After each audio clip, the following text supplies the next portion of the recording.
صرف 3,500 ووٹوں سے یہاں سے بی جے پی کے امیدوار کو کامیابی ملی۔ میں آپ کا شکریہ ادا کرتا ہوں کہ آپ اور ہم نے مل کر ایک اچھا فیصلہ لیا، مگر ہم کو یہ بات ذہن نشین کرنی چاہیے کہ تلنگانہ میں بی جے پی کے 8 اراکین پارلیمان کی کامیابی ہوئی ہے، تو اس لیے بہت ضروری ہے کہ ہم ان فرقہ پرست طاقتوں کو، ان کے بڑھتے ہوئے قدموں کو روکیں گے، اور ہم اپنی ریاست کو، جو یہاں پر بھائی چارگی اور محبت ہے، اور ہم اس کو مضبوط کریں گے، کیونکہ ہم یہ دیکھتے ہیں کہ جہاں کہیں بھی بی جے پی کی حکومت ہے وہاں پر ہم کو یہ دیکھنے میں آتا ہے کہ مثال کے طور پر اتر پردیش میں بی جے پی کی حکومت نے ایک ایسا قانون نکالا کہ چاہے کوئی ٹھیلا بنڈی کے اوپر آم بیچ رہا ہو، یا کوئی بنڈی کے اوپر چائے اور سموسے بیچ رہا ہو، یا پھر اگر کوئی ہوٹل کا مالک ہو یا ڈھابے کا مالک ہو، یا پھر اس ہوٹل کے ڈھابے میں اگر کوئی مسلم ملازم کام کرتے ہیں، تو اتر پردیش کی حکومت نے یہ فیصلہ لیا کہ بنڈی والے کو آم بیچنا ہے اپنا نام لکھنا پڑے گا، چائے اور سموسہ بیچتے ہیں تو اپنا نام لکھنا پڑے گا، بتانا پڑے گا۔ ہوٹل کا اگر مالک ہے یا اگر ہوٹل کا نام کچھ اور ہے تو اس کو پینٹ کر کے لکھنا پڑے گا کہ مالک مسلمان ہے یا ہندو ہے۔ اگر ہوٹل کا مالک ہندو ہے تو اس کو بتانا پڑے گا کہ اس کے پاس کتنے مسلم ملازم کام کرتے ہیں۔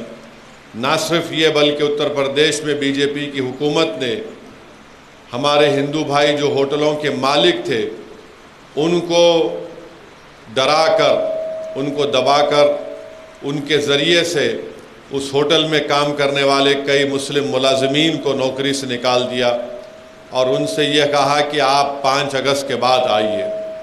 اب آپ اندازہ لگائیے کہ یہ ہمارے ملک کے آئین کے خلاف ہے۔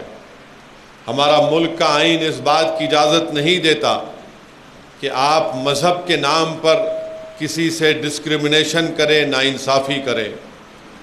ہمارا ملک کا آئین یہ کہتا ہے کہ سب برابر ہیں، کوئی بڑا کوئی چھوٹا نہیں ہے۔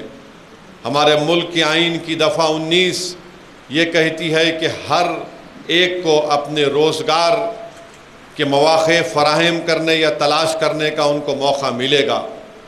تو ایسا قانون وہاں پر بنایا گیا، اور جو ایسا قانون وہاں پر اتر پردیش میں بی جے پی حکومت نے بنایا کہ جو ہم کو ہٹلر کے 1930 کی جرمنی کی یاد دلاتی ہے، اور ہٹلر نے بھی یہ کہہ دیا تھا کہ اس وقت کے جرمنی میں موجود یہودیوں سے کہ آپ کو اپنے دائیں ہاتھ کے اوپر ایک سٹار آف ڈیوڈ یعنی نشان ہوگا، اس کو آپ کو ہاتھ پر پٹا باندھنا پڑے گا۔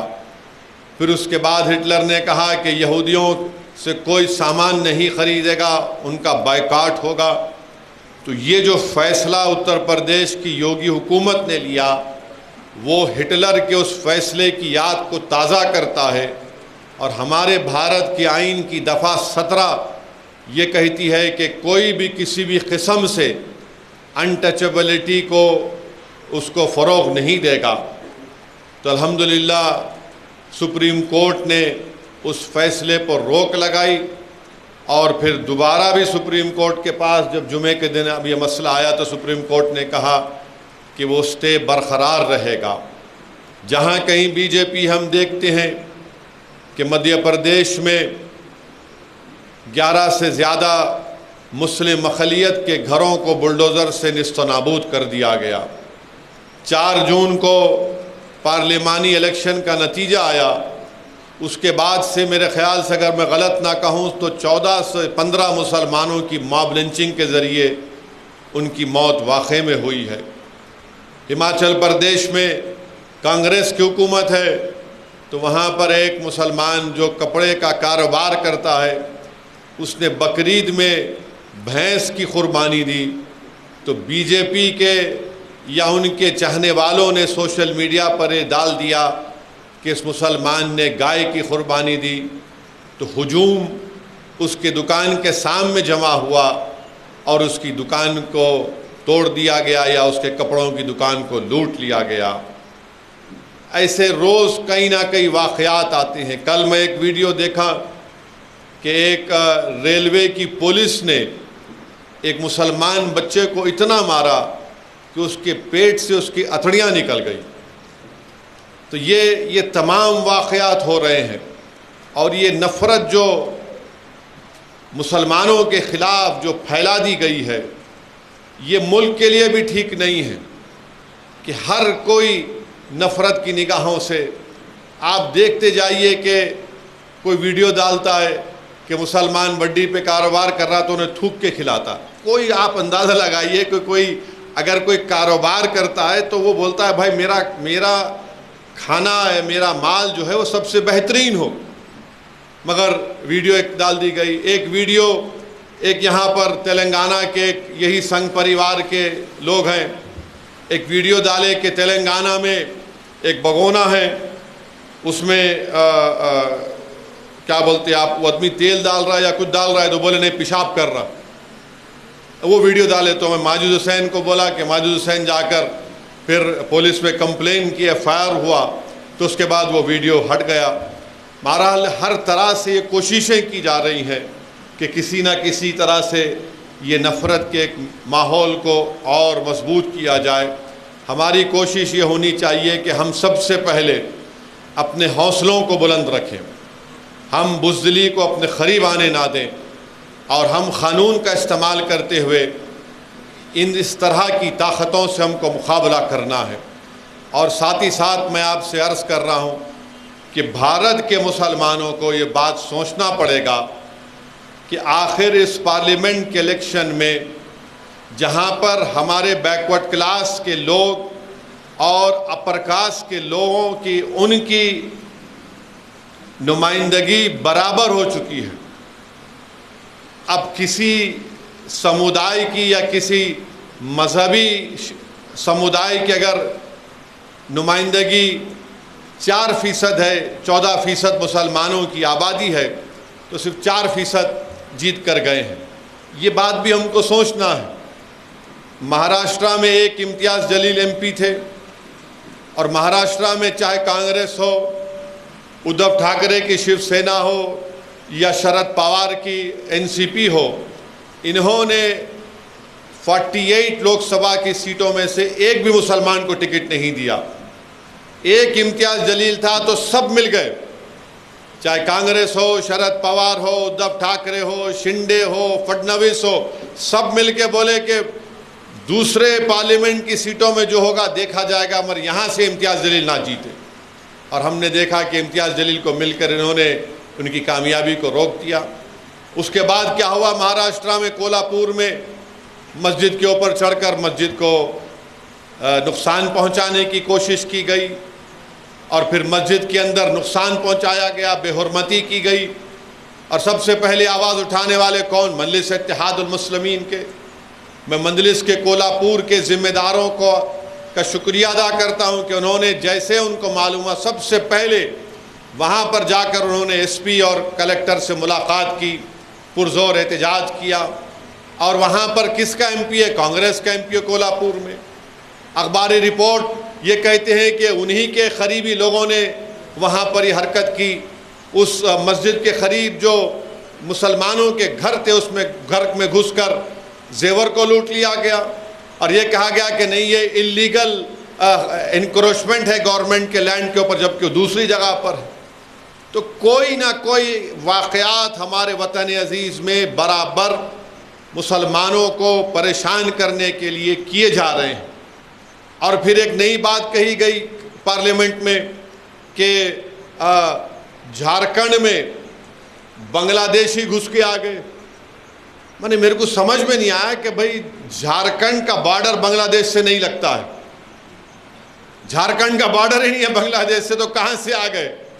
کیا اڑ کے آ رہے یا کوئی اجنات ہے کہ آ کے وہاں سے اڑ کے یہاں پہ آ رہے؟ ان کو اگر آنے کا ہے تو یا تو بنگلہ دیش سے آنا پڑے گا، سیمانچل سے یا پھر بنگال سے یا پھر آسام سے۔ جھارکھنڈ کا تو بارڈر ہی نہیں ہے، نہیں وہاں پر جا کر آدیواسیوں کے پاپولیشن کو کم کر رہے. کیسا کم کر رہے بھائی؟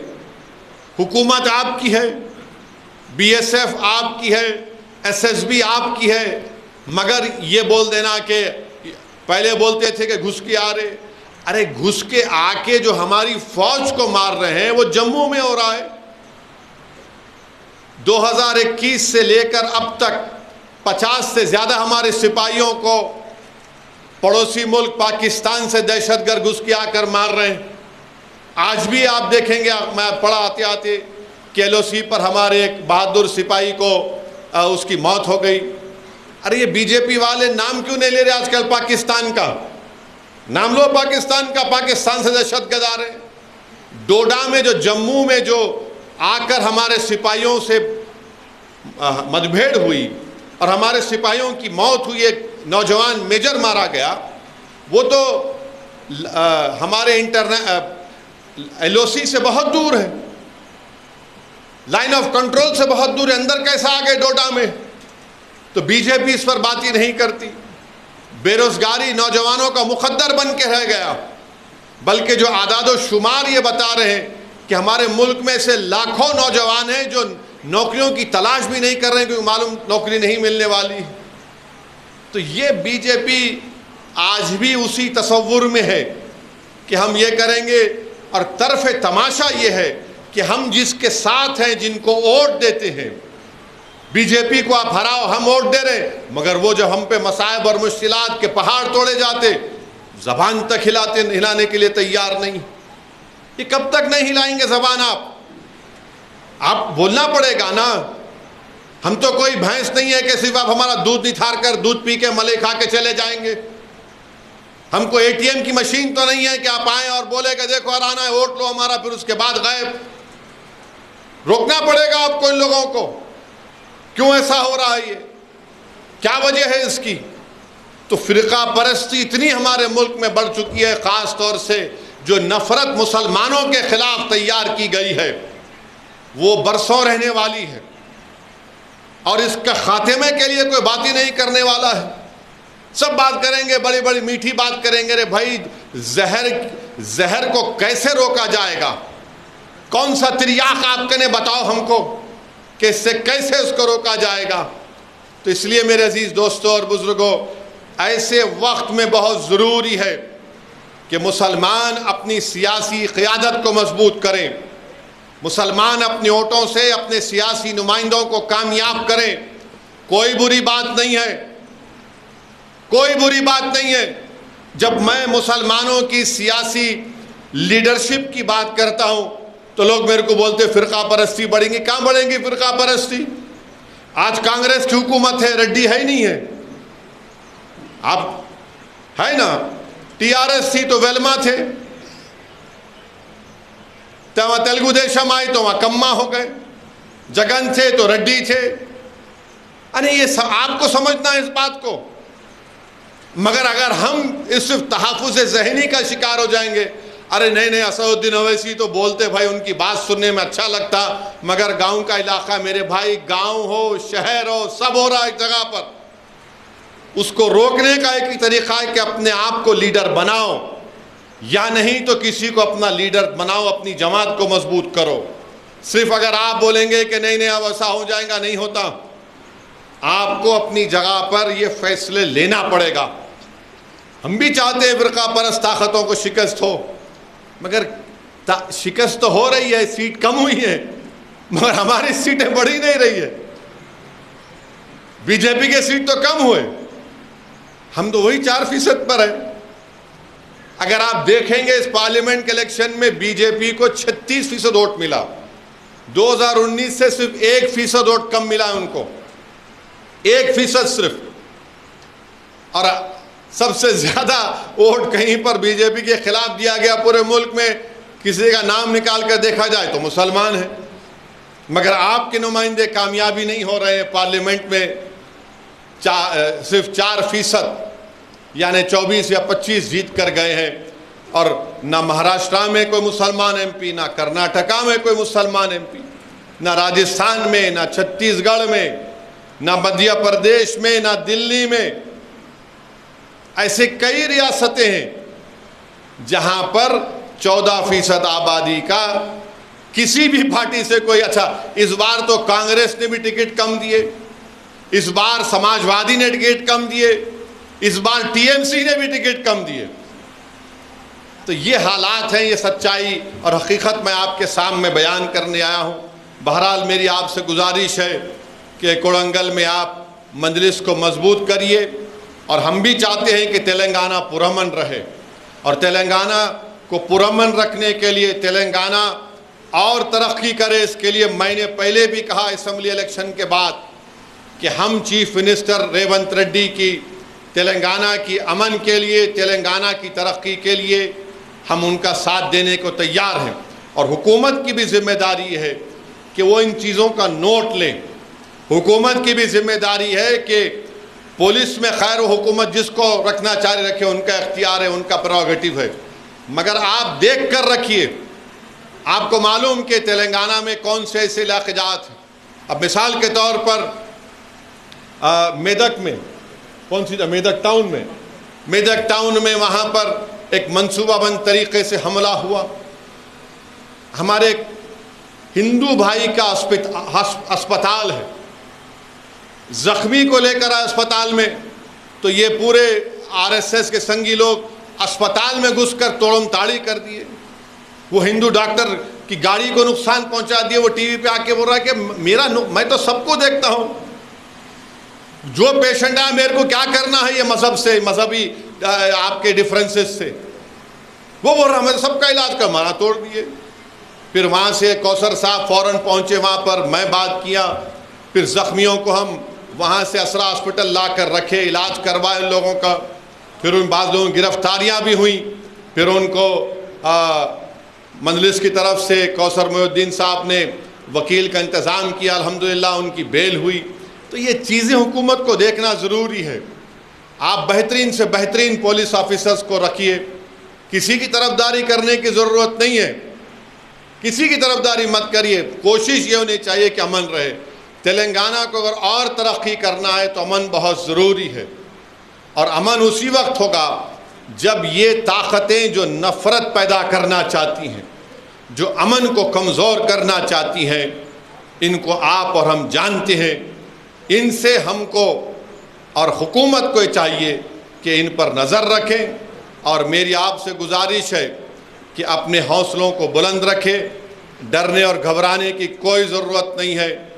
الحمدللہ آپ لوگوں کی دعاؤں کا نتیجہ تھا کہ مجلس کے اراکین اسمبلی کو بھی اللہ نے کامیاب کیا۔ آپ لوگوں کی دعاؤں کا نتیجہ تھا کہ حیدرآباد کی پارلیمنٹ کی سیٹ سے مجلس اتحاد المسلمین کو اللہ سبحانہ و تعالیٰ نے نبی کریم صلی اللہ علیہ وسلم کے صدقہ طفیل میں ایک تاریخ ساز کامیابی سے ہمکنار کیا۔ میں شروع سے کہہ رہا تھا کہ حیدرآباد میں چاہے کوئی بھی آ جاؤ، امت شاہ ہے، BJP RSS پورے ہندوستان سے آ کر بیٹھ گئے، کچھ نہیں ہوا الحمدللہ، کیونکہ مجلس وہاں پر کام کرتی ہے۔